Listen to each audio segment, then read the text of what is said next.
আসসালামু আলাইকুম সবাইকে।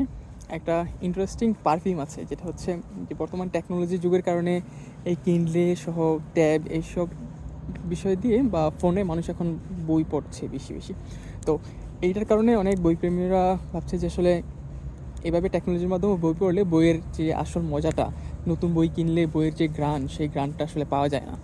সো এই বিষয়টা থেকে উত্তরণের জন্য একটা সুন্দর পারফিউম ইন ইনভেন্ট করা হয়েছে যেটা হচ্ছে ওই পারফিউম দিয়ে কী করা যায়, ওই পারফিউম হচ্ছে এরকম একটা সেন্ট, ওইটার স্মেলটা এরকম যে নতুন বইয়ের মতো একটা ঘ্রাণ আসে। সো যখন বই কেউ পড়তে যায় তখন রুমে ওই এয়ার ফ্রেশনার দিয়ে নেয়, পারফিউমটা দিয়ে নেয়, তাহলে এই বইটা পড়লে বা ফোনে অথবা ট্যাবে বা কিনলেতে যদি বইটা পড়ে তাহলে সেটা মনে হবে যে নতুন বই পড়ছে।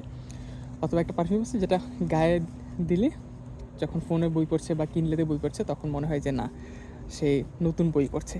সো মানে এটাকে কী বলা যায় যে নতুন টেকনোলজির ইনোভেশনের ফলে যেই প্রবলেম হচ্ছে বা মেন্টালি যে প্রবলেমটা দেখা যাচ্ছে সেটাকে আবার আরেকটা ইনোভেশন দিয়ে সলভ করা যাচ্ছে। সো টেকনোলজি দিয়ে টেকনোলজিকে রিপ্লেস বা ইনোভেশন দিয়ে ইনোভেশনকে রিপ্লেস, বিষয়টা খুব ইন্টারেস্টিং।